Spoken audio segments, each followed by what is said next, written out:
Hi there, and welcome to the Call to Cinema. I am Melting, but I'm also Aaron, and today we are going to talk about one of the best TV shows of all time. And although it's only July, and today we are going to talk about, although it's only July, the one thing at this point that I can 100% say should be on everybody's buy list for this Halloween. This is not something to wait on. Hey there, Jay. Welcome. We are talking Kolchak tonight. Kolchak was a series that I grew up with. I watched the films. I saw the Norliss tapes earlier on, the one that kind of like spawned what would spawn Kolchak. Unfortunately, Norliss tapes is not out. And I would be extremely disappointed when they remade the Kolchak series later on. But the original series was incredible. I've got a long history with this show. It's one of the shows that I have tried to collect over the years in many formats. When I was really young, I tried to find VHS copies of the series. When the DVD of it came out, I actually bought it twice, and neither time did the DVDs work. The Chopper episode. Hey there, Vanessa. Welcome, man. It's been a long time. The Chopper episode of Kolchak tended to crap out on me every single time. So to say that Darren McGavin's like series Kolchak would be on my list of maybe buys would be a gross understatement. It's the one thing that I know I'll be getting this Halloween. It's one of the great shows of all time. There'd be no X-Files. There would be there's a ton of other like horror-centric shows that would not have spawned off from X-Files if Kolchak hadn't inspired and inspired the whole X-Files in the first place. For those that don't know or don't have it, do you have these, Vanessa? Kolchak spawned off of two films, really. Well, there's a third film called The Norliss Tapes, but that really wasn't a Kolchak film. I actually had the books when I was a kid, too. So the original movie is this one right here with Darren McGavin, directed by John Llewellyn Moxey, and that is The Night Stalker. It got a really sexy, nice-looking slipcover from Kino Lorber. They did this one really well. Hey there, Jason. Fantastic stuff. Audio commentaries, director interview, composer interview, featurettes, limited edition booklets. The Night Stalker creeped me out when I was young. Seeing this here vampire, although it's probably fairly tame, there's one thing you need to know about Night Stalker. What would that be? Watch these films first. Hey there, Mike. There's The Night Stalker, which came out initially, and then about I think a year or two later, they did The Night Strangler, because The Night Stalker is one of the highest rated TV movies of all time back in the day. It was extremely critically applauded. Stephen King wrote about it in his book Danse Macabre, and it was followed up with the Night Strangler, which itself is a fantastic film. Darren McGavin pretty much plays a character kind of like he played years before when he did the whole Mike Hammer thing. So there's two films and a TV series. So these are the films that are out right now. You can buy them. They got slipcovers. They come with, let's open The Night Strangler here. The Night Strangler was really good because of especially for the location stuff. You get like booklets, so you get some reading. I know you like reading, Vanessa, so you get reading material on here as well.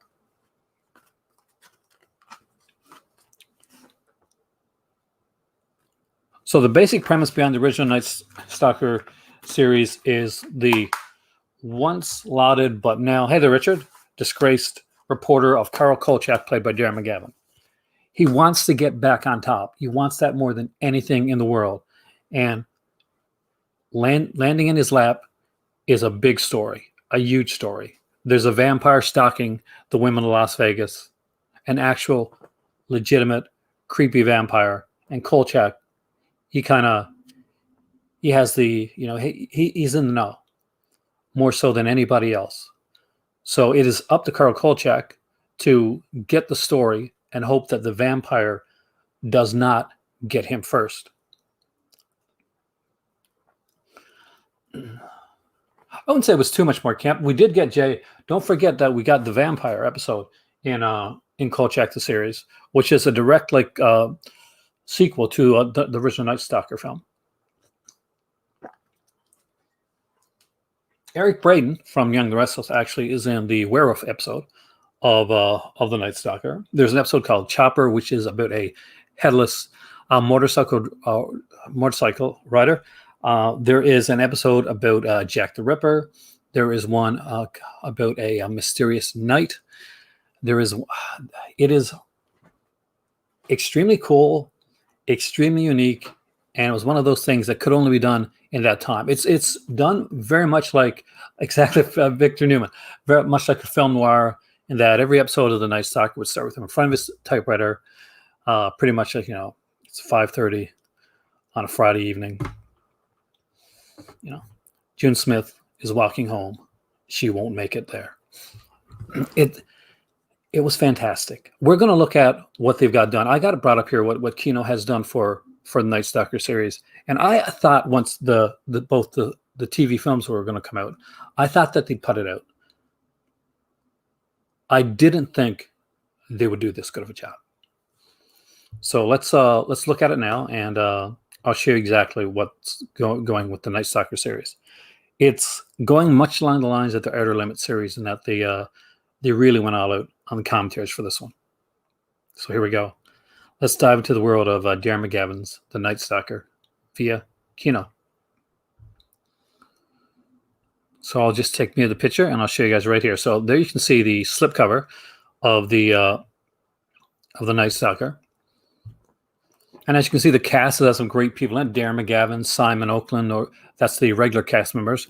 Tom Skerritt is in an episode about a politician who sold his soul to the devil. We got Carolyn Jones, Scatman Crothers, Antonio Fargas, Dick Van Patten, Jamie Farr, Phil Silvers, Jim Backus, the late William Smith, rest in peace, he passed away recently, Julie Adams, Kathy Crosby, Tom Bosley, and many, many more. It had a fantastic cast. And as you know, I've mentioned Eric Braeden, who, although he's not mentioned here, I know my Night Stalker. There is commentaries for every single episode of the series, so let's bring that up here. Now I'll just go to Twitter. And I'm pretty sure that's where it's listed at. Not, we'll find it anyway. But every single episode gets a commentary for Night Stalker, and that is brilliant.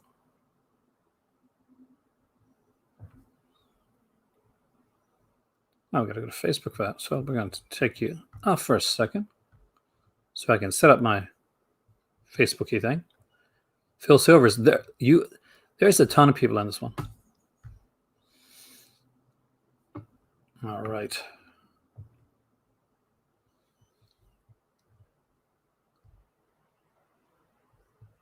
What the hell?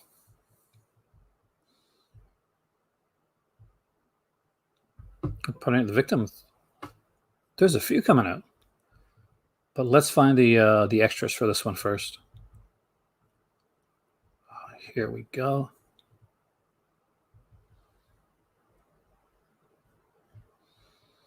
See if I can open this. Oh, we'll have to do it this way. Okay.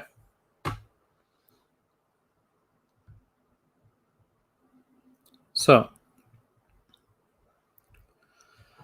what we get is a brand new 2K master for all 20 films that ran from 1974 to 1975. It is coming on October the 12th. New interview with David Chase, the creator of The Sopranos and co-writer of 8 Kolchak the Night Stalker episodes. New interview with Dana Gould, the creator of Stand Against Evil. New booklet essay by Mark, can't pronounce the last name, the author of the Night Stalker Companion and Kolchak novel Grave Secrets. New audio commentary for The Ripper by Mark DeWitzak. New audio commentary for The Zombie by author historian David J. Show, who does a lot of stuff for Universal Horror. New audio commentary for The Have Been, They Are, They Will Be by Kim Newman and Barry Forshaw. New audio commentary for The Vampire by Tim Lucas. Looking forward to that one. A new audio commentary for The Werewolf by filmmaker historian Konstantin Nazar. New audio commentary for Firefall by David J. Show. New audio commentary for The Devil's Platform, that's one Tom Skerritt, by Konstantin Nazar and screenwriter producer Rodney Barnes. Haven't seen TV show? Oh, you're in for your treat. New audio commentary for Bad Medicine by film historian screenwriter Gary Girani. The cheesiest episode of the series gets two commentaries, actually. It actually stars Richard Kiel, who played Jaws in the James Bond films. New audio commentary for The Spanish Moss Monster, a look for the zipper in the back by film historian screenwriter Steve Haberman, and a second commentary for that one by Stephen Mitchell and screenwriter Cyrus Boris. New audio commentary for The Energy Eaters by Mike White and Chris Statuit. New audio commentary for Horror in the Heights by Gary Girani. New audio commentary by Mr. Ring by filmmaker historian Steve Mitchell and screenwriter producer Cyrus Voris. New audio commentary for Primal Screams by Steve Mitchell and Cyrus Voris. New audio commentary for The Trevi Collection by Amanda Reyes. Really looking forward to that. I really love her podcast that she does on TV horror. New audio commentary by Chopper. Finally able to see this one again, by Kim Newman and writer-journalist Barry Forshaw. New audio commentary for Demon and Lace by Kim Newman and Barry Forshaw. New audio commentary for Legacy and Terror by Amanda Reyes. New audio commentary for The Nightly Murders. That's a really cool episode, by Michael Schlesinger. New audio commentary for The Youth Killer by novelist critic Kim Newman and Barry Forshaw. New audio commentary for The Century by film historian Gary Girani. TV spots, all remastered, newly commissioned artwork, optional subtitles. There's the picture again right there. I'll bring it up. Guys, you're gonna have a blast. You had the VHS. I had a couple of those, man. I used to search those out.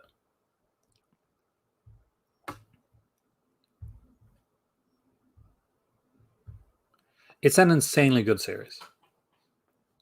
Something that, especially if you like old school horror, you're going to have a lot of fun with this. You got your ghosts, your werewolves, your zombies, your vampires, your creatures. And you got them with some of the greatest actors and some of the great writers for TV at the time. It'd be nice to see them, Ryan, finally in great quality. Any news on the Jess Franco Blu-rays coming out? Nothing yet, Mike, but as soon as there is, trust me, I'll make sure that if hopefully we'll be the first to know in here. Did my Vinegar Syndrome July title, they shipped today, Jay? Did yours ship? It was weird because it said, because I ordered a Shiva baby, and I said, wait till my package ships. So did it ever? Yes, it did air in Canada. That's how I saw it. But I saw, it aired like a long time ago. I was young I was too young when it came on to initially see it. I think I did see some episodes when I was very young. So I was like around 3 or 4 when the series came on. So it was neat to actually see it come on eventually. It came on, I think, on a couple. What channel was it? Probably in the early 80s. So that's when I saw it. I saw it in the early 80s. And it did come out on DVD, but there was always an issue with the authoring of the DVD.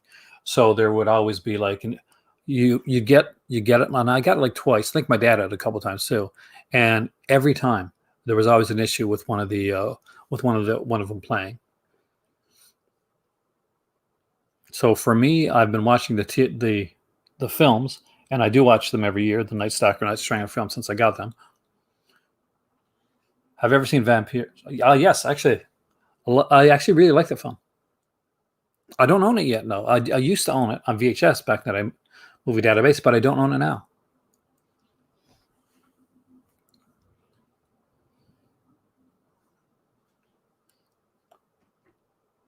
Do I have the George Carlin All My Stuff DVD box set? I got a George Carlin box set, but I'm not sure which one it is. But I'm super stoked. This is the first thing that I can say honestly.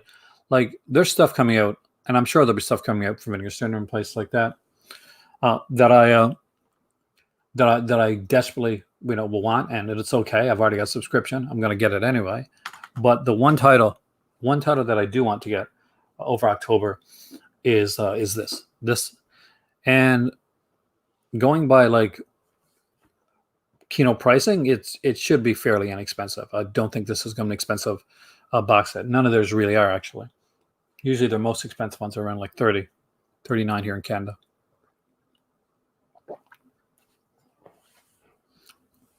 Hey there, Kubrick. Are you excited about the Kolchak set? Haven't heard of Kolchak Night Stalker.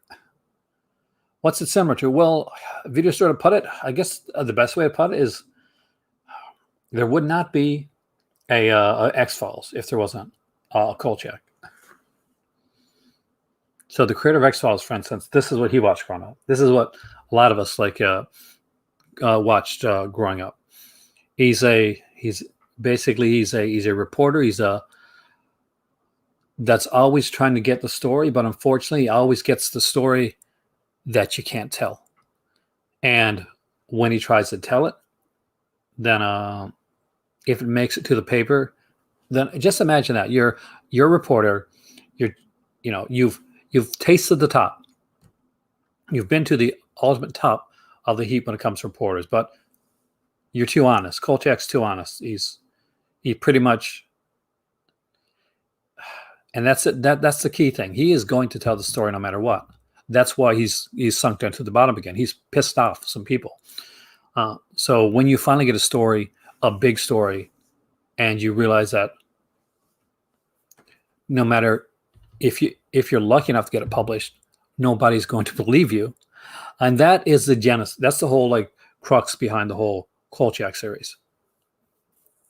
Every week, Kolchak faces another creature. Every week, he has another amazingly incredible story to tell, and every week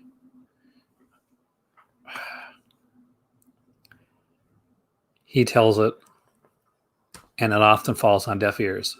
Night Stalker, the film, is one of the best TV films I consider that was ever made. And I definitely recommend that you check that out. You'll get to see Karl Kolchak, the very first appearance of him. And the vampire is extremely creepy. It's well done. Remember that it is an older TV series, so it's more leisurely paced, but the actors are top-notch, phenomenal actors, including what's his name? One of the guys from MASH actually is plays a role in the series. And please watch the Night Stalker and the Night Strangler TV films before you watch the TV series, because you'll get a good feel for what it is. And you really need to watch the first film, because there is a direct sequelization of the first film in one of the episodes.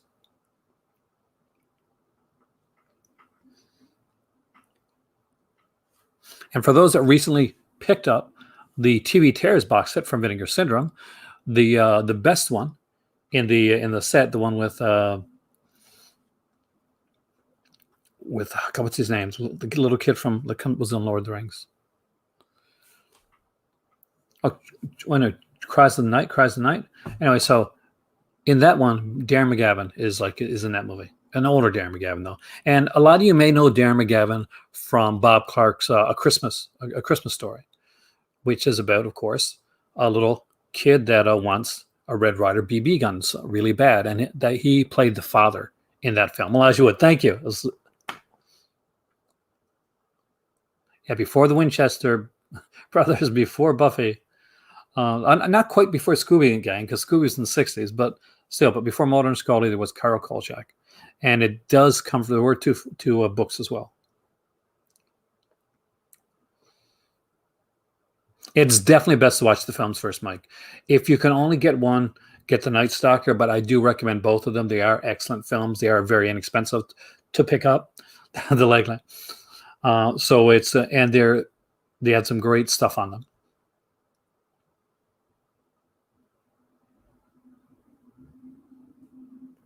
Do I rate the original Black Christmas or its remakes? I like all the Black Christmas ones.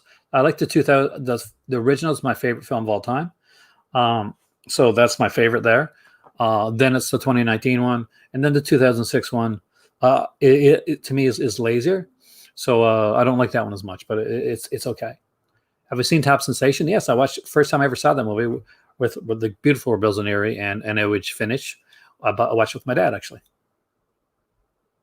a few years back.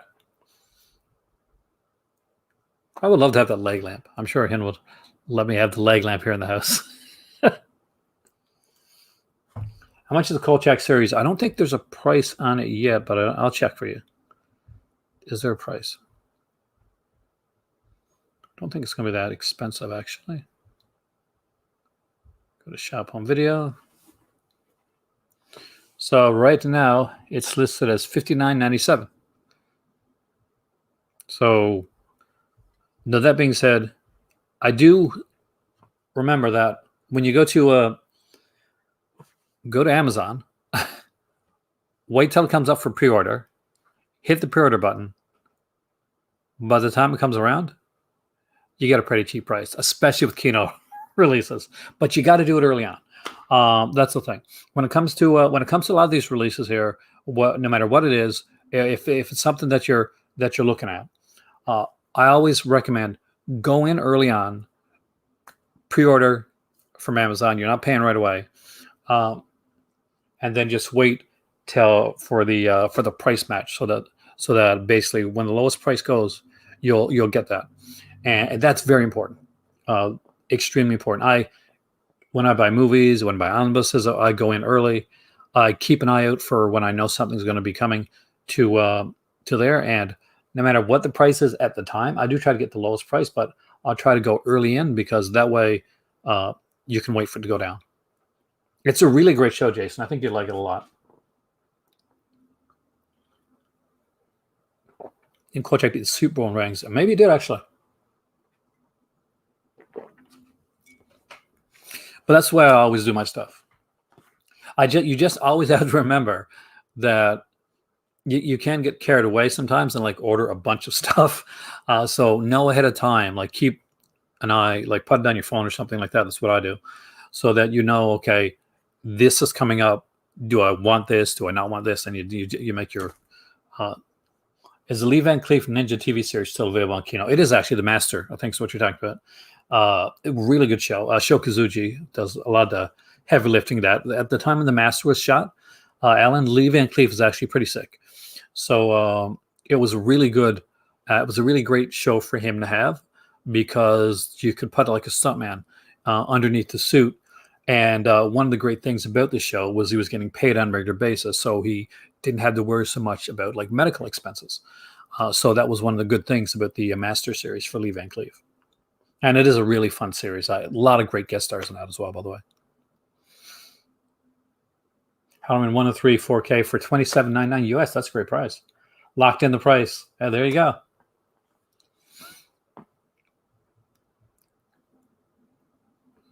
I always lock things in early. I always lock things in with the pre-order.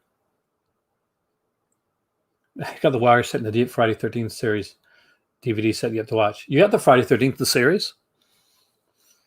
It's kind of neat. For those that have never seen it, the Friday 13th, the TV series, ran 3 seasons. Actually really good, especially the first 2 seasons. Some of the third season actually really good as well. The series was initially called Friday's Curse, and I think in some areas it actually still called Friday's Curse. But it was done by Frank Mancuso, and he gave it the Friday the 13th name, though there's never really anything Jason-esque or Friday the 13th in it. It's a really good series and has some great directors in there as well, including people like Adam McGuyan, and I think David Cronenberg as well. The Night Strangler team. It is. The Night Strangler film is a sequel to The Night Stalker, a really good one. Of course, has the guy that played Oscar Goldman from the Bionic Man series, Ragman. And what's really neat about The Night Stalker is it's set in, is it in Seattle? Yeah, so it's in Seattle. So there's this area in Seattle, and it's a real area too. This underground area of like these, like almost like the old, kind of like what I guess you call old Seattle. Like it's underground with all these tunnels and stuff. And they actually shot down there. So it's quite a time capsule to see. Sorry, they're not releasing the 4K disc in a set. Not as far as I know. You can buy them sort of in a set video store if you buy them directly from Scream Factory. I have not got my Severance shipping notifications. I don't expect to get it till the end of the month myself, but I do know, Jesse, that a couple people have been getting their Severin like shipping notifications. I'm not expecting to get mine yet. Oh, yeah, the Televangelist one. One of my favorites is, and I'm not sure if it was a guy or somebody that did this one, but on the Friday 13th, the series where the guy, I think he was he worked on college, was a gardener or something, and he would like take somebody, knock them out, and kill them. Basically, put them in a through this like wood chipper, mulcher type of thing, and they would go in, and money would come out the other side, which was kind of cool. So there you go. But this is going to be a fantastic release. That's not the only release announced, by the way, for there. So let me just see if I can go on Twitter and see if I can find the other ones that have been announced to be coming out for.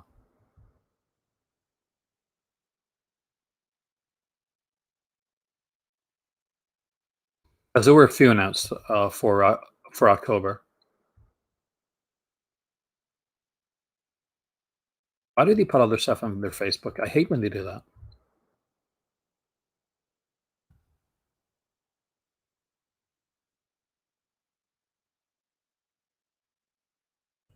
Oh, looks like we're going to go to Facebook then. Blimey. So what we know that they've got coming out is Kolchak, Night Stalker, the complete series. There is the 4K disc of Misery. We know that tweet and what that cost. Is a Friday 13th show on Netflix? Not as far as I know, Mike. At least not on Netflix that I got. Scream Pretty Peggy, which is Betty Davis. So Vanessa, you'll probably like that. The Victim with Elizabeth Montgomery, and hell yeah. The Screaming Moment with Olivia de Havilland and Joseph Cotton. Oh, nice. I really like Joseph Cotton, one of my favorite actors. Actually, in my favorite film. One of my favorite films of all time, actually. One of my top 5 favorite films is Shadow of a Doubt. And actually has Joseph Cotton in that one as Uncle Charlie. And Olivia de Havilland is in, oh, God. So hot, I can't remember right now.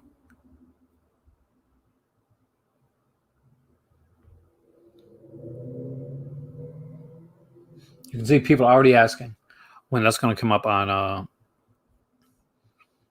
Amazon. So I'm going to just go to my Amazon here to see if anything's been put up yet. We'll check the Night Stalker.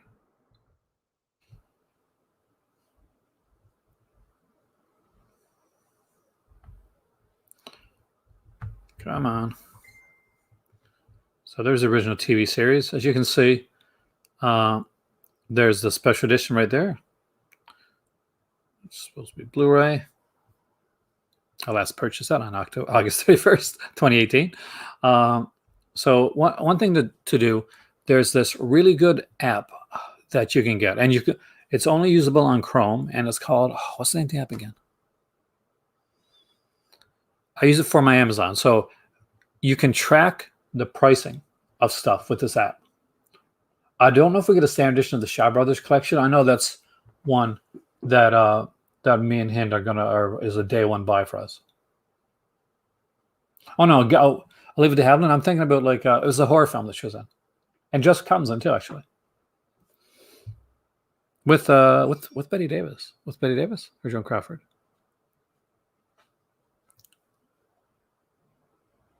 Got during the sale for $9.99 exactly.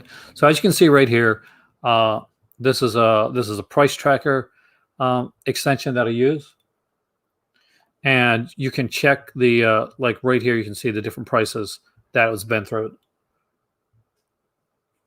I think it's called. Let me check it's on my iPad. Let me find out. I'll get it from there because I actually know the name of it.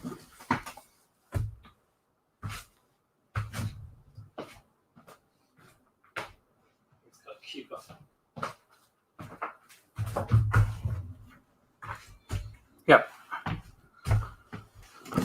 Hush, Hush, Sweet Charlotte. Thank you, Vanessa. That is the one I'm thinking about. So the app, the extension to put on your Chrome, if you use Chrome on your computer, is Keepa, Keepa. And when you do, this opens this here up on your. Anytime you go to Amazon, you can check the basically the pricing and what the pricing has been. Now, I don't think we got the Friday the 13th one on our site here in Amazon yet, though I will check. It's the box sets, the original box sets. But although I do want it, it's something that's a little bit farther down the list right now for me. Just, basically because now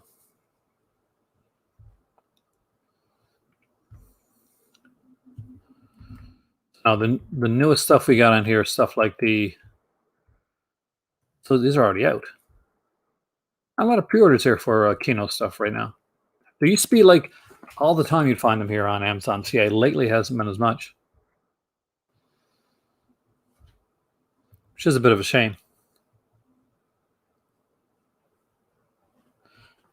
Much better than Betty Davis and Joan Crawford, who did not quite get along as much.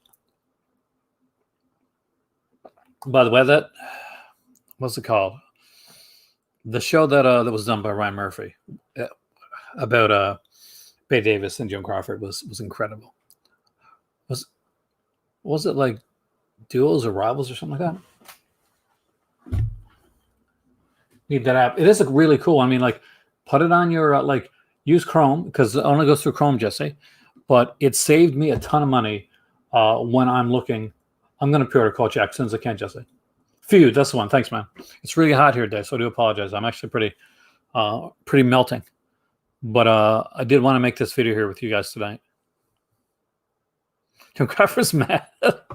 yeah. She didn't like the wire coat hangers. If, we got to take into consideration that it came from her daughter, who, she was a bit crazy. Like, her daughter, Christine Crawford, who was Joan Crawford's daughter, acted in a television soap opera, back in the day.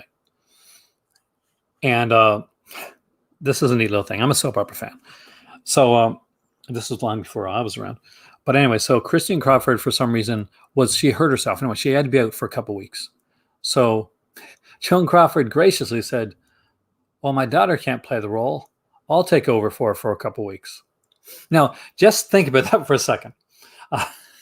So Christine Crawford was probably in her early 20s at the time.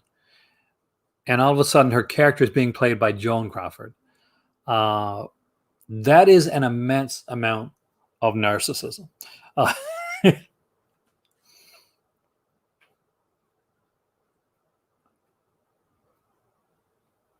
It was fun. I mean, I think a lot of it came down to, at the end, Vanessa, the award show. And no one is going to chew out and spit up like Joan Crawford or Betty Davis. So those were tough ladies. That's why you want women like that in the business, man.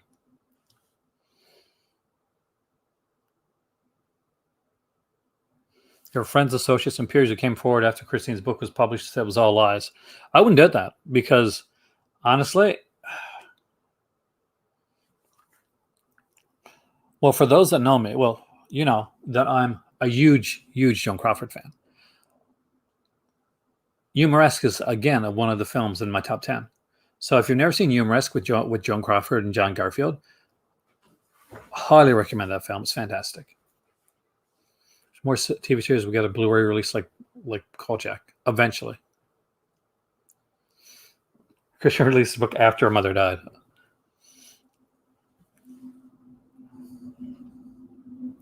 Who else got got raked over the coals like that? Bing Crosby, right? Like, after Bing Crosby had passed away, one of his kids was like, and he beat us all the time. I don't know. Maybe he did. I don't know. But at that point, the actors aren't there to defend themselves, which is sad. Humoresque, I saw when I was very young. It was on CBC late night because I was, and I was a huge John Garfield fan because I think earlier on that week I'd watched Scarface, the original Scarface, um, and of course, and they were doing like a whole week of like these classic films, and then UMS came on, and I was just so enamored with that film because she's such a tragic character. Have a great evening. The Bings kid got killed, but he did actually. He was the last person to get killed. I'm pretty sure he is, right, because he's the one that gets the last one to die before, before Adrian meets up with Miss Voorhees. I'm surprised he never did more. And of course, there's Mary Crosby, who was in Dallas, among other things, but big in the series Dallas. Spoiler alert for a cliffhanger of many, many, many, many years ago. She shot JR because she played Kristen. Which Canadian TV channels played the best films when I was a kid? CBC, by far, video store. Canadian Broadcasting Corporation had CBC late night. It came on from Monday to Friday. They would have classic films. You'd get a lot of Universal monster films, Hammer films, a lot of the classic Universal films, and Warner Brothers stuff. And basically, they would show the film. Then, like not like now, where things would go 24 hours. As soon as the movie would be over, that would be the ending of the television programming for that day, and it would commence again at around like 8:30 the next morning.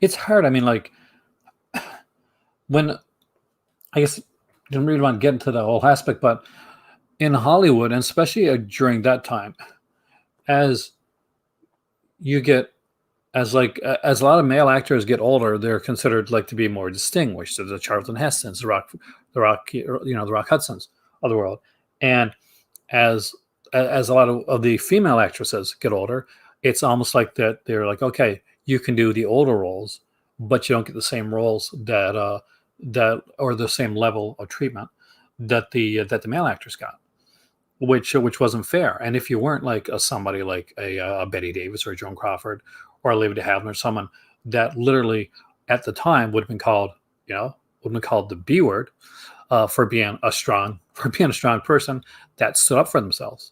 A lot of people just got steamrolled under, unfortunately, back in the day, and still to this day, it's something that does have to be worked on. There's a lot more.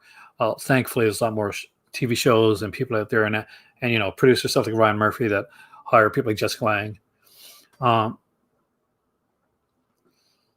as well. So that's always good. You get to see. I think with this golden age of television, we get to see a lot of older actors like the Helen Mirrens and people that we should see, but we're still not there yet. Yeah, exactly. Put in the exploitation type roles. But if you were a Charlton Heston, you could be put in any role. And often you wouldn't put up against as a wife would be somebody that would be like 20 to 30 years younger.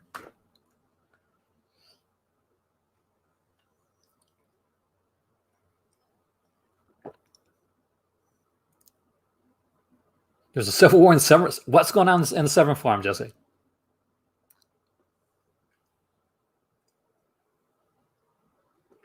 Oh, Alex Cox. Well, the very first movies I reviewed on here, one of the very first movies I actually reviewed, I thought that was actually like sent to me as a review, was an Alex Cox film, actually. Great film, too.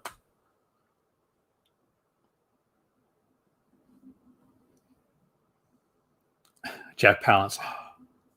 I'm very excited about the Alone in the Dark coming out, guys. There's another must for you. Get yourself your Carol Coach, your Coach Act the Night Stalker, get that, and get yourself Alone in the Dark. Everything else is gravy.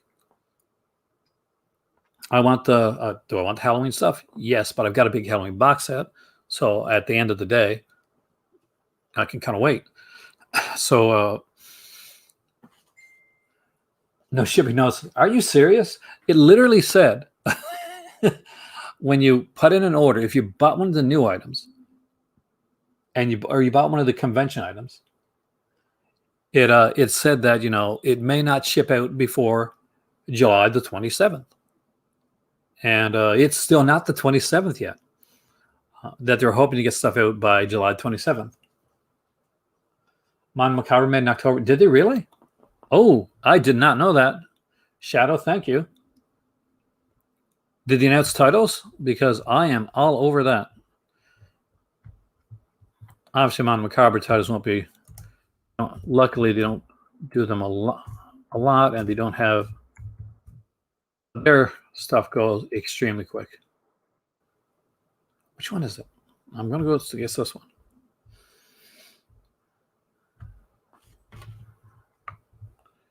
Is it on Twitter?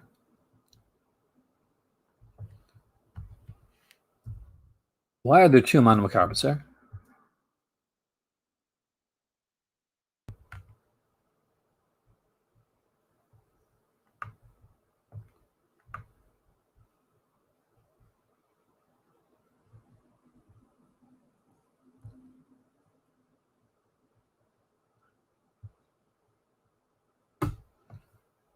Why are they always...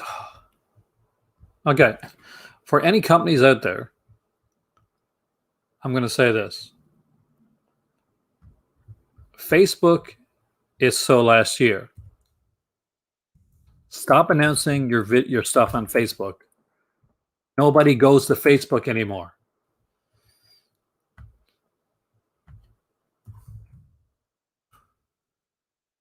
I only have Facebook because I have kids and older relatives.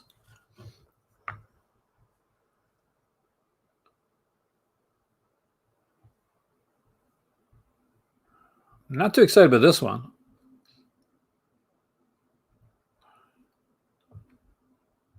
But I know there's a lot of people will be, so I'll just show it to you guys because I'm sure some of you guys are going to be interested in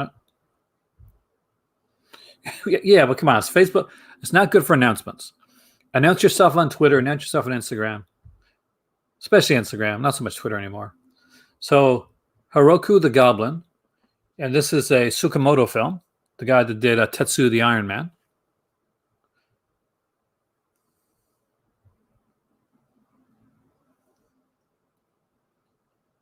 Head of circulation stateside since its 2005 Fangoria International Media Blasters DVD.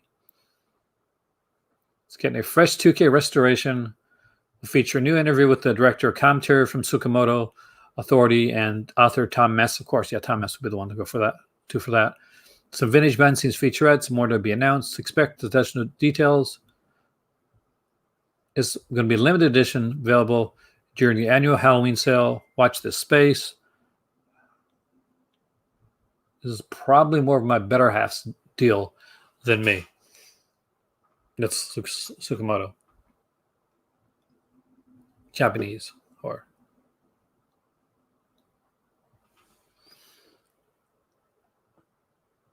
Dan August. Oh, nice. Set of the director, really? It's a good set, Bob. It's a really great set. No, the Kolchak set won't have the two films up punk. It'll just have the three. It'll have the complete series. So it runs 20 episodes long. So the movies can be bought separately from Kino for around 24 right now, a Canadian. So around 19 American, but usually they go on sale a lot. So you'll probably be able to get them sometimes the punk for probably around like $9.99 or a little bit less than that before the series comes out. Each one has its own slipcover and it has its own like booklet as well. Well, it is a box set. It's just where it's only 20 episodes. It's not going to be like a big box set. It's kind of like it'll be a slipcover. It's probably somewhere around 2 to 3 discs.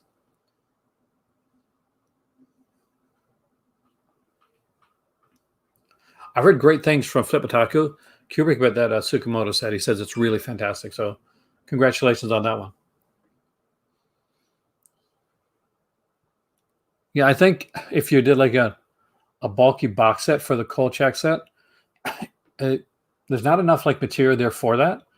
And I think it would cost a bit more. Including the TV movies. I mean, when they can put the series on its own, and then like put out the movies separately, because and the movies have enough features on them to be and they go down cheap enough that they can warrant their own buy. I can understand it.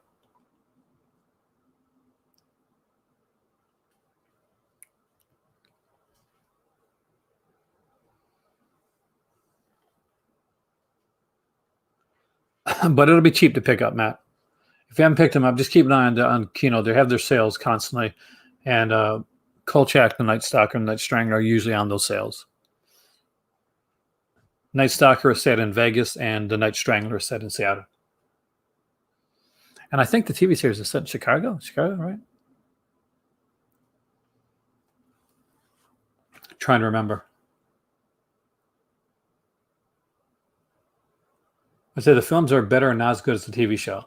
Well, better. I love the TV series, but Kolchak the Night Stalker is, considered one of the greatest like TV films of all time.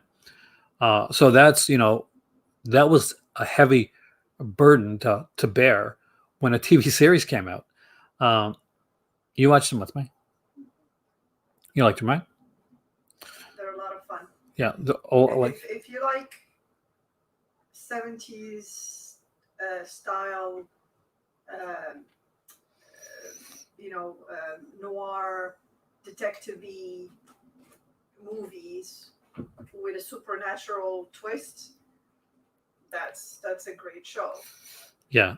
But if somebody doesn't like old TV shows like Murder, She Wrote or Matlock, they're not gonna like this show.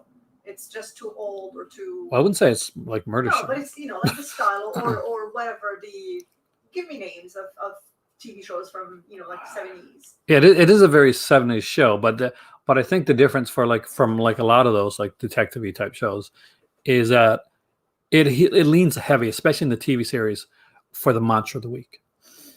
And I think for that alone, for most of them, you're going to get your money's worth. Like, yeah, but at a film, for instance. All the other shows are pretty much the same thing. They're all murder of the day or monster of the day. Yeah, but the difference is that you're getting especially for horror fans, you're getting you're getting Jack the Ripper, you're getting vampires, you're getting werewolves. That's the thing. But this here is. If people don't like the 70s style classic TV shows, they're not going to like this. If they're into again, all of those classic, give me the name. What's the other detective? Give me names of TV shows. There's so many of them that we have them downstairs. You mean like Diagnosed Murder, Columbo, Beretta? The other guy in the car. Nightmare's 80s. Anyways, and that's the reality. Like if people are not into classic 70s. Yeah, Rockford Files. Thank you. Yes. Yeah. Break. That's exactly what I meant. So it's kind of like that. Rockford Files is a bit slower than Kolchak. Yeah, it just has the supernatural thing. Like it's the same format, and they're fun. Yeah, I mean, I would say, for some people that don't that aren't into the 70s stuff, the series will be a bit of an easier watch than one of the films might be, because it's the pace is quickened. But I would never recommend watching the Kolchak the series without watching the movie. Yes. Oh, that was just a guess. Well, awesome, because that's exactly what I was thinking about. Kolchak, it's like Dark Shadows. Think like a more fast-paced Dark Shadows, I guess. Yeah, no, Dark Shadows is gothic-y. This is not gothic-y at all. This is really a noir detective. Even though he's a journalist, but it's still like the format is this, burnt out. Everybody is against him. He's a loner. He knows the system is against him. He's the only one that knows the truth. He's not conforming to what journalism is supposed to be like, and he's investigating things accidentally most of the time, and he. He ends up in difficult situations. Then at the end of the day, Monster is gone one way or the other. He writes the piece, he can't publish it. Or he because publishes he's, it, no one believes it. Yeah, well, most of the time he can't. His boss is pissed at him. Sam in Oakland. I love him. Yeah. Yeah, no, it's if you're not into that format, like that atmosphere of TV shows, then it's definitely not for you. If you're more into like 80s TV shows, Oh, it's definitely not that's 80s. not for you. No. This is a 70s awesome and very fun series. But again, that's yeah. So there you go. You get an honest answer from like the Republic of Dial was very much made like the Rockford Falls, Alan. Yeah. That was very much on purpose too. Yeah. If you feel that like the pace of things like Murder She Wrote or Rockford File or Columbo is annoying to you, then probably not the best thing. But it is. I like the fact that I think it's one of the first ones, as you mentioned, that is using the supernatural aspect of it, not in a gothic way. Yeah. So it's like more in a modern. Well, modern at the time, way yeah. of the time. Yeah. So that's the fun piece. I think I really enjoyed them, but yeah, like some people don't really like classic TV. So if they don't, I would say if you're the character, if you do like classic television and you've never seen Kolchak, you're kind of wondering what it's like. Well, Darren McGavin, like a few years before this, played the character Mike Hammer on TV, and there's a big similarity between his Mike Hammer character that he played on television and the Carl Kolchak character that he played on TV. Initially, though, like before the movies were even made, they had done Dan Curtis, of course. Now this is the same guy that did like Dark Shadows. That did stuff like this. He did a bunch. He kind of there's a whole renaissance to TV horror that Dan Curtis brought about, from like Dark Shadows, from the Kolchak and kind of a more modern stuff, to like he did a whole series of like 70s like films like Dr. Jekyll and Mr. Hyde, Dracula, and both of them they all had Jack Palance in them. Rockford's always getting beaten up. You ever notice that like in the 70s shows, like as tough as they were, they always got the crap beaten out of them. So does he. Like he finds himself in pickles. He gets. Oh yeah, but he's not a detective. He's he's a journalist. He's journalist. Same thing. Well, the other one is a PI. Yeah. Same thing. Like they're not official police, and they find themselves in situations that they have to solve outside of the law. So yeah. I don't have any of the Rockford Falls. I don't think. Yeah, we do have something. We may have a season. I think. Yeah, no, we have a couple of things. Rockford Fun. I'm pretty sure. I remember we were looking at some at a Hearts, but Hearts closed down. I don't know if we got them before there or not. But I used to love the Rockford Falls actually. Shows like the Rockford Falls and the Night Stalker and Kolchak. Those are things that made me want to go into journalism. When I was young, I wanted to be a detective. Not realizing how boring of a job that actually is. Yeah, I love that show. My better half and me both love The Saint. We got the monochrome and the color series downstairs. We still don't have Return the Saint with Ian Ogilvy, though. That's the only one we got left to get. I still like the Persuaders. Persuaders, yeah. But for me, I grew up with the Return of the Saint. Like as much as I did watch the original Saint series, Ian Ogilvy's Saint was coming on when I was a kid at the time, so I remember like turning on and watching it. My better half has talked on camera before, but today she's just relaxing, so she's not on camera today. I was not even planning on being on this video. I'm just having my supper. Yeah. And that might be a Patreon video. Yeah, there you go.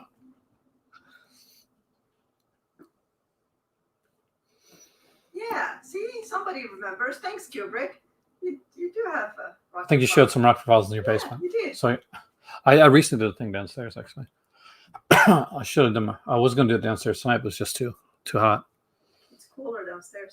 I get like sometimes harder because it's drier on chest, right? Do you have any Heart to Heart? I have the first season of Heart to Heart and nothing else. Unfortunately, we didn't manage to get the first season. We both love Heart to Heart. That's one of those shows. And when they met, it was murder. With Robert Wagner, really. Allegedly. Allegedly with Robert Wagner's murder. For those that are on the Patreon, by the way, please know that it's going to be 7:30 ADT time this week for the College Yellow, and we are talking Dario Argento. Labatt's Blue or Molson Canadian? Right now, because as horrible as Corona with a with a lime wedge. I liked American Gothic. I actually really dug that show.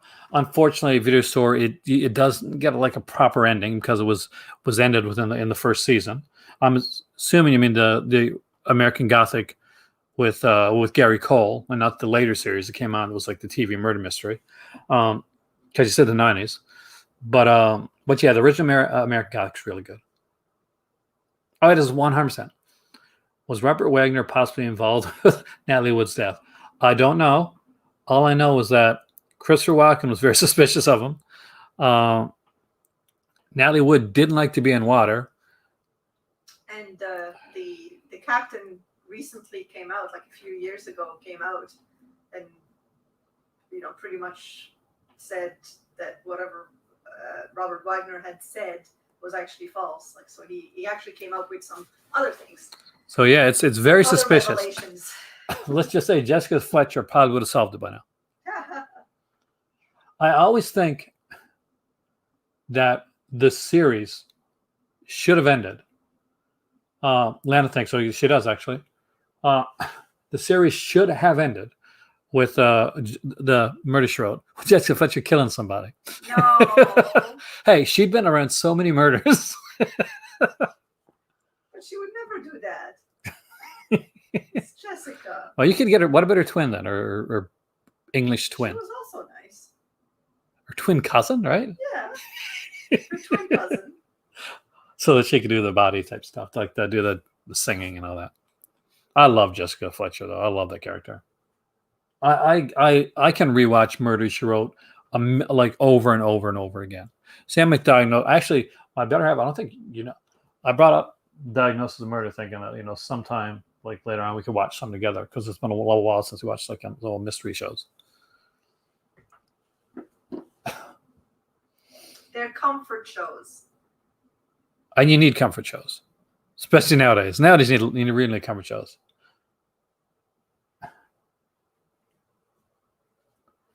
I will bitch slap you, Kubrick, for anything about it, Murder. It's a damn good show. It'll be like on an airplane when they're trying to calm down the girl that's freaking out, and everybody, like, they slap her and everybody's like lined up with their fists or weapon behind them. That's what happens when you don't like Murder. I'm just teasing. Oh God, what was I going to say?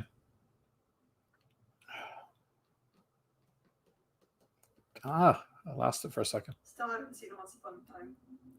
In Hollywood, I haven't seen it. You got to see it. It's really good, and it's one of those where I wasn't sure if that you'd like it because of what it deals with, but you would like it. Yeah, I have to watch it. See, I'm just going to put don't hit me here. Yeah. See, abuse, her beatings of me. It's bringing along the.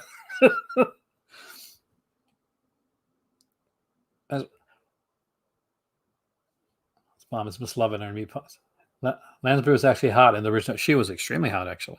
I still think I always had a crush on Angela. Even in the Murder She Wrote days, I had a crush on Angela Lansbury. I'll be honest. Great news, 1970s TV thrillers available for order today. The Victim, Scream Pretty Peggy. We actually mentioned those. And The Screaming Woman. The Victim is the one with Elizabeth Montgomery. Scream Pretty Peggy is Betty Davis. And The Screaming Woman is Olivia Hammond. Once Upon a Time in Hollywood is just such a good film. And because you go in and the Manson case and stuff, and you think, okay, this is how it's going to go. And then you realize this is its own film. This is its own unique narrative. It's not going to go that way. And you're like, oh, this is cool. You can see things like, oh, this is not what I thought was going to happen. A great, by the way, he recently put out the novel. He did a novelization of it. She did. She played the Yeah. evil mom in Manchurian Candidate. One of her evil roles, and she didn't do a lot of those actually. But when she was young, she did definitely do a lot more of the harlot kind of trollopy type roles. Um, she was a very attractive lady, and those, and she obviously had the Cockney accent. So a lot of those kind of what you would call the lower class East Ender style roles was type what she'd go for. Is she alive? She's alive, yeah. Yeah, She's still alive. yeah.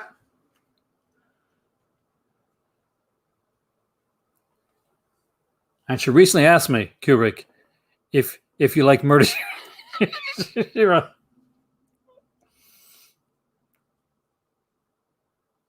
Oh, the ending to Once Upon a Time Mode, which I won't give away, but it is fantastic. It is good.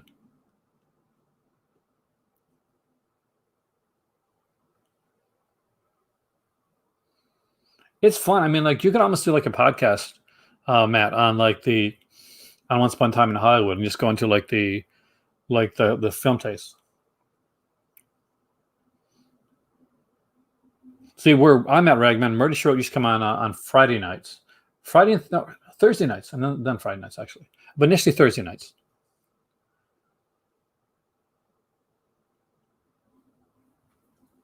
You've seen pictures when she was young. You don't think you agree with me on how she looked.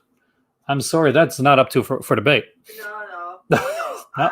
She was not conventionally beautiful. She was not. She still looks like herself. Like she was never, she had that. I nice disagree. face. I disagree with you 100%. No, I'm not saying she was not a beautiful woman. She was a beautiful woman, but she was not.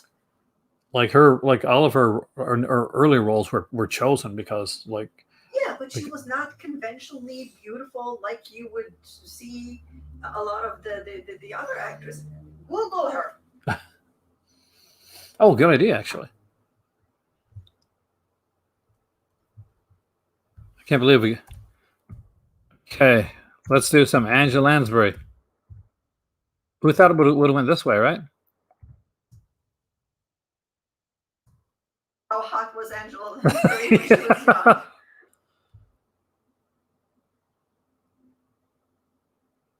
So this would have been her.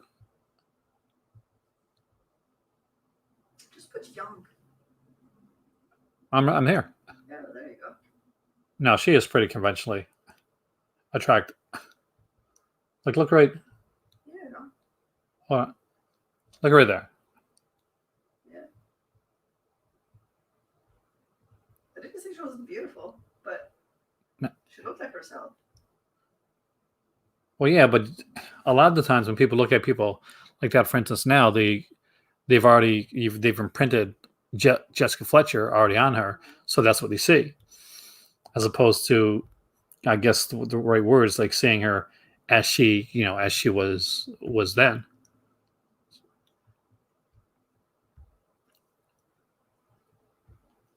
Like she was a singer, she was a dancer, she did like a lot of. There's a reason that she looked as good as she did even later on in the years. She stayed in tremendous shape. I think she was in one of the old Dark Houses.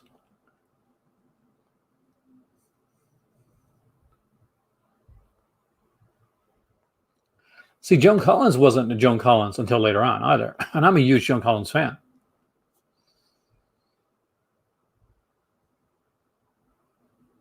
You guys are very shallow. I'm just going to put that out there right now. Stop being an asshole.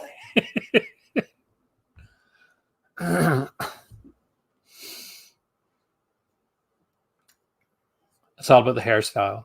You think when she had the shorter hair, it made her look kind of the older or people.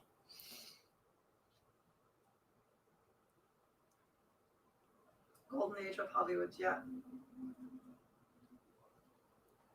Like Joan Collins is one actress that definitely would I would say would become better with like a fine wine. Joan Collins was much. She aged into her look. Joan Collins was attractive when she was younger, but she was more attractive as she got older. The Joan Collins like circa era dynasty is probably like peak Joan Collins, or maybe Homework Homework. Unfortunately, that was a body double. Did I ever see John Collins and the Bitch? And said, yeah, I actually saw both of those. Unfortunately, those releases we can't get here in North America. Well, here in Canada. And reason for that, Mike, basically, is there's a every time Kino has a sale, when they used to have like a lot of big sales, we used to like order from their sales, and we order like a tremendous amount because you used to have like free shipping, and you're a huge fan of their stuff.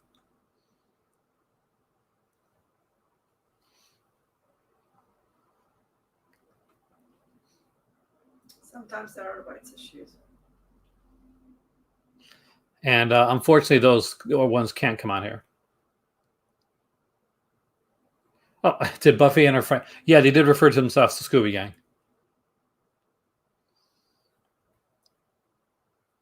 Well, yes, she is now. She's old. Lansbury is old enough to be a grandmother. Well, yeah. She was probably old enough to be a grandmother or Eggman during the late years of Murder, She Wrote. She was not. She was in her 50s. She was in her 50s. Yeah, that's. Like, I'm 50. You're not a grandparent. Not that I know. No, I know that. But yeah, like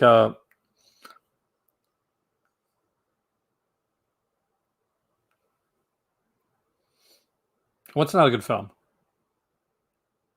I'm curious, Mike. Actually, I didn't mind The Bitch. It's very Jackie Collins, man. You kind of know what you're getting. Like, convention is a good no, but yeah, the stud too. Like, there's the bitch and there's the stud. There's two of them that were done, and there were obviously Jackie Collins was her sister, and her novels were extremely popular. So when they put them on the screen, it made sense for her to bring her sister in. I see there's 34 people here watching now, but there's like at least 20 of you that have not yet hit that like button. So let's do the quick share thing. Oh no, I know you, Mike. Be sure to like, share, and subscribe. It does help the channel out, and the more likes are on here, the easier it is going to be for you to actually see these videos when they come up, because the whole YouTube algorithm, if you don't hit the like, you don't see the videos when they come up unless I put it on there as well. Like, share, subscribe. There is a donation link streaming across the bottom of the screen if you would like to do so. Heavily appreciated, but no pressure. Liking helps out a lot. We also have a Patreon, and every Friday we have the Cult of Jallo. So that's which the first one was a bit of a hit. So we're looking forward to the second one with Dario Argento. We have a merch store. If you're going to the Cult of Jallo videos, check out the merch store. We have Cult of Jallo merchandise. And I think that's it. So there you go. Shill. Thanks, John. That's nice. So he hits the like button every time. Yes. Every time it before the video starts. Much appreciated, man. Yeah. The stuff was pretty bad too. Yeah, they weren't exactly great films. Like, Mike, to be honest with you, a lot of those people went to see those movies, like, in all honesty, because Joan Collins was new to them. But Jackie Collins would like get like a big like TV movie, like TV miniseries would be the era for Jackie Collins. You just sold an old DVD online. See, I'm streamlining some stuff, and so, but I don't know if I go into selling anything. What do you call that? Nepotism. Yeah, I mean, good old fashioned nepotism. Not so much normally. Yes, like if we were talking like an Aaron Spelling project and it's like Tori Spelling, yeah, a bit. But the fact of it is, like, Joan Collins would bring eyes to Jackie Collins films that would not have otherwise. So Not so much in that. Usually, when I think of nepotism, I think of somebody's put in a role because of the relation. But Joan Collins would actually put eyes on Jackie Collins' films. Wouldn't have had them before. But normally, it would be Kubrick.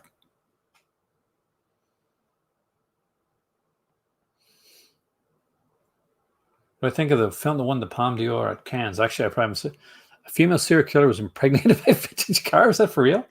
I have not seen that, nor have I heard of it.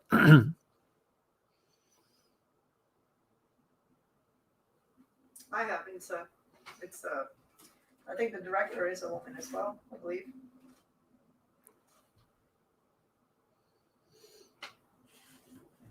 So you're up on these more than me, right? My uncle was there. Oh, your uncle's there? Which one? Because the director, let me know, had a movie that was presented there. They had. He's got a new one out? Yeah, he didn't get it. It was his movie was nominated, but they didn't get it. But he's always nominated, wasn't he? Because he's Well, same director did Ra. Okay, cool. oh my god. Joan Collins was a character, but there you go. That's the thing, Groggy. When you say that, people ragged a lot on Joan Collins because she was a bit a bit of a diva and stuff like that. But it was that. But if it hadn't been for like Joan Collins and like getting like her money and stuff when it comes to shows like Dynasty and stuff like that, a lot of other women would have suffered under that fate. So she had to be tougher.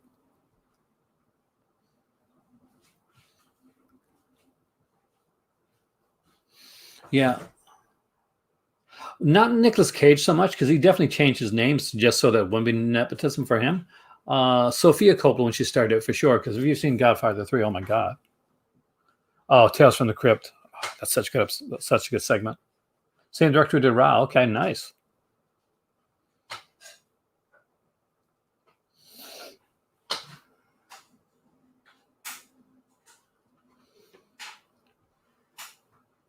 But I know I was enamored with Joan Collins when I was young.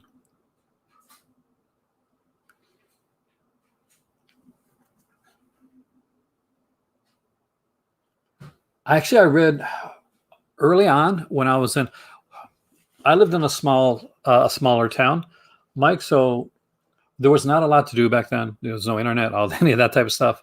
So I read every book that was in my library. So I read through all of I read through all of the like Jackie Collins stuff, Judy Blume, the Long Arm novels, Louis L'Amour. I pretty much read everything. I was a voracious reader. I don't read as much as I used to. I read a lot of like graphic novels and comics and stuff now, and I read a lot of like kind of like nonfiction stuff like Stephen Thrower and Troy Holworth. Oh, nowadays Sofia Coppola, like behind the scenes, man, she's an amazing director. I don't think I'd put her in the acting category, but as a director, yes. And Kim Novak was beautiful, man. I just tease you, right?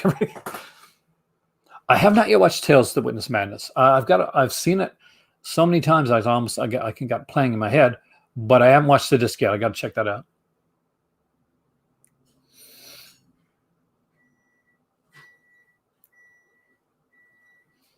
Would we definitely do live there? Of course, because you can't do live there with the internet. Because you got to be on the internet to go live.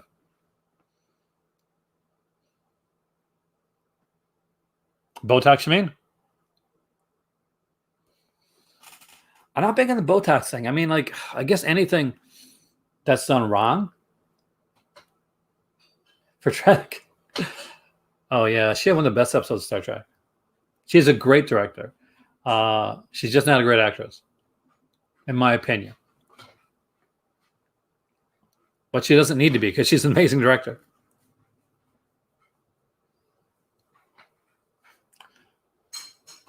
What other TV Blu-ray sets are worth getting? It depends on what you're into. I mean, like, for me, I've got a lot of the old school stuff.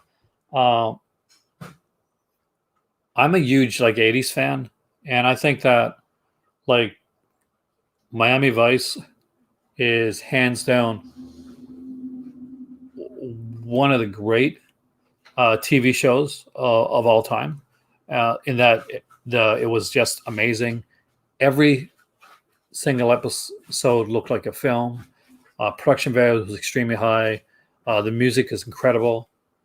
So definitely recommend Miami Vice. Tales from the Crypt, 100%. Amazing Stories is good. I think Amazing Stories is uneven, but it's good. It's definitely good to have. Um, I wouldn't pay like a lot for it, but it's a sale one. But when it's good, it's really good. I have yet to watch the newer Amazing Stories, but I did watch the original series.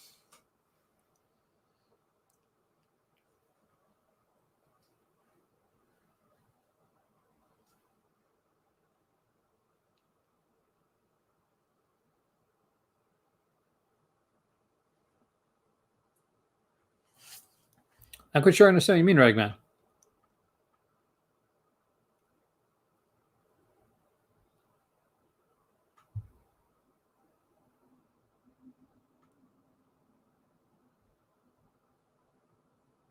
Oh, would I be able to do this as a living?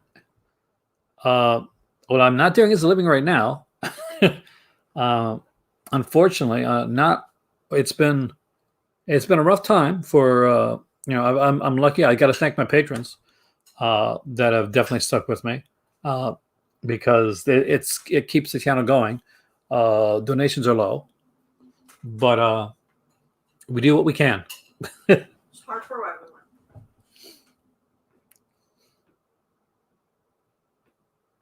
Love the Twilight Zone 85 series. Okay, yeah.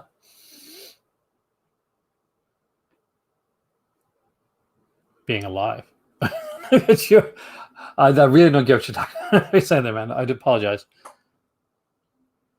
Twilight Zone 85 series had the best show around. The Shadow Man.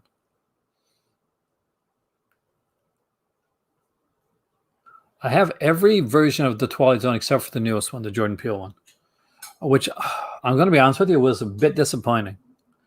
I haven't seen all the episodes, but the camera episode was the best of the ones that I saw. You can still find it. I mean, like I saw it at like a while back. I think it is at a print, but I do see it pop up every once in a while. IB in in Walmart. So keep an eye out. Speaking of very Elm Street Ash, I would love to see Freddy's Nightmares get a Blu-ray review, get a Blu-ray set. Now there's one that I would like to have.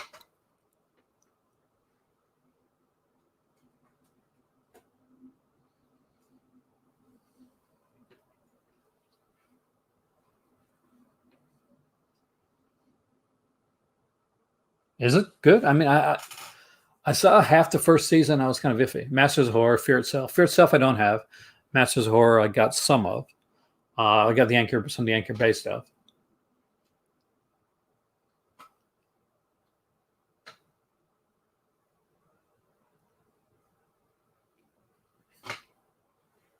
Freddy's Nightmares was so much fun. It was like I'll never say Freddy's Nightmares was a good show because it wasn't.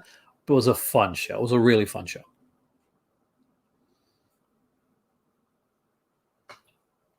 I think the Key and Peele days are done, man. And I'm glad actually because Jordan Peele's doing a lot of really cool like horror films.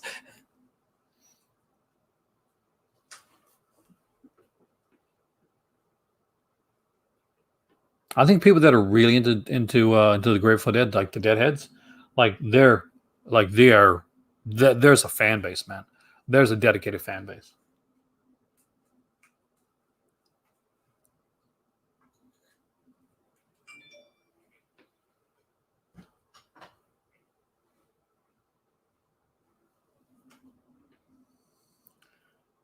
I like what I've seen the new Candyman. I've been trying to not watch too much because I'm looking forward to the film and HBO series Perverse. I do remember Perverse Science. Actually, I like some Perverse Science. I like some of the Dead stuff. Um, I love their later one, Touch of Grey. I listen to that song a lot actually, especially now. I can understand. A Touch of Grey really resonates with me right now.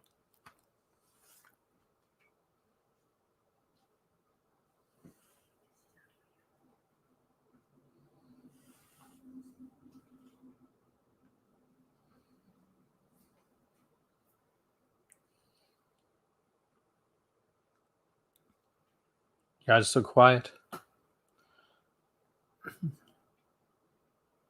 You think they're mild? What type of music do you like? I mean, like, are you like a heavy metal fan, Kubrick?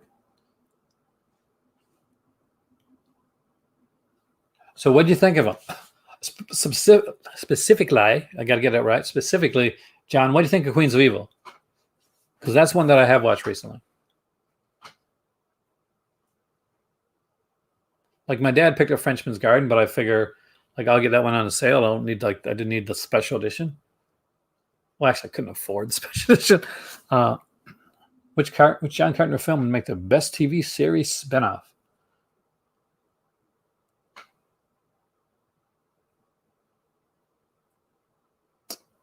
Big Trouble in Little China, probably. But I found a horror one, Christine.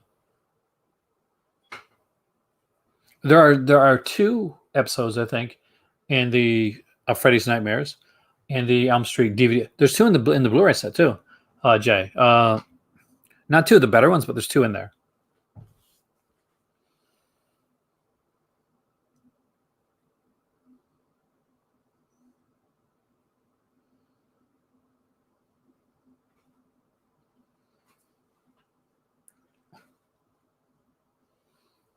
Like I know a lot of people would say John Carpenter would say like Escape from New York or something like that, but I don't know if I'd want a complete series of Snake Plissken. If it was done like a series as in a series of like films or even like high budget TV films, maybe.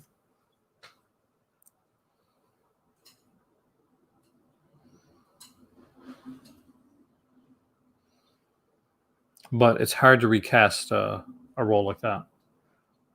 Who can do Snake Plissken now? I know that his son turned it down. What are the chances of a Nightmare on Elm Street 4K set? I say it's high, a video store. I say it's a very high chance of a Nightmare on Elm Street set. We still haven't got like in my opinion, a premium Blu-ray set. We got a premium DVD set for Nightmare on Elm Street. We got an okay Blu-ray set. But I would say you'd get like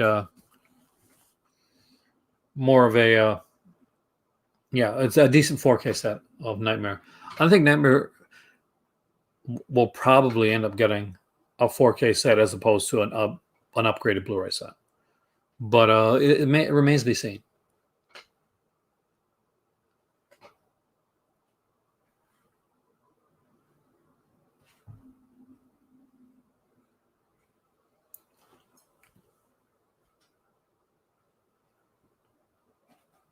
So did you do any stuff for the fall issue, Jay?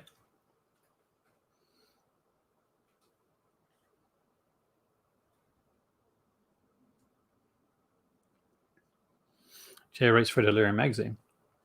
Jay writes for Delirium Magazine. Nice. Yeah, I mean, I think that I will be very surprised if the Halloween 4Ks don't do well.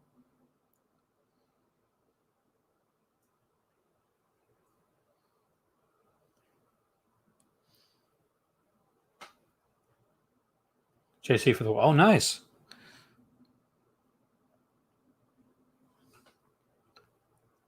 I dug the word. I mean, like, I know a lot of people didn't like it, but I didn't mind it at all, actually.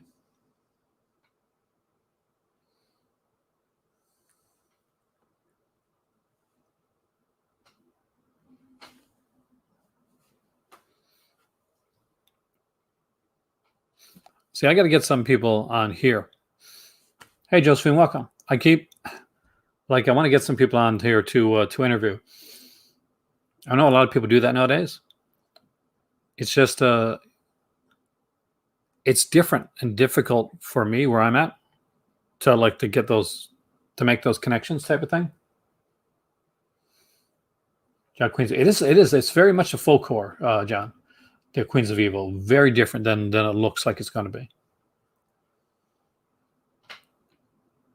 I did interview Jamie, actually here twice. Jamie will be back on here again. He's working a bit now, but I will have him back on here again in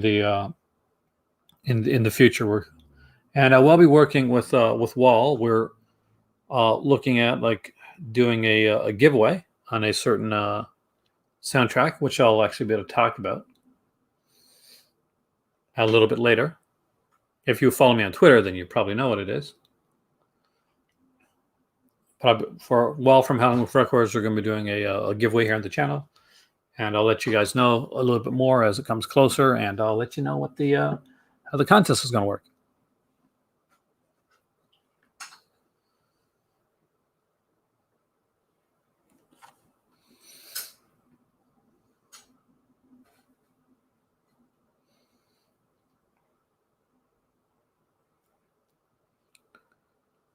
I'm so melting. All right, guys. I am melting. So at 125 minutes, the length of a good exploitation film,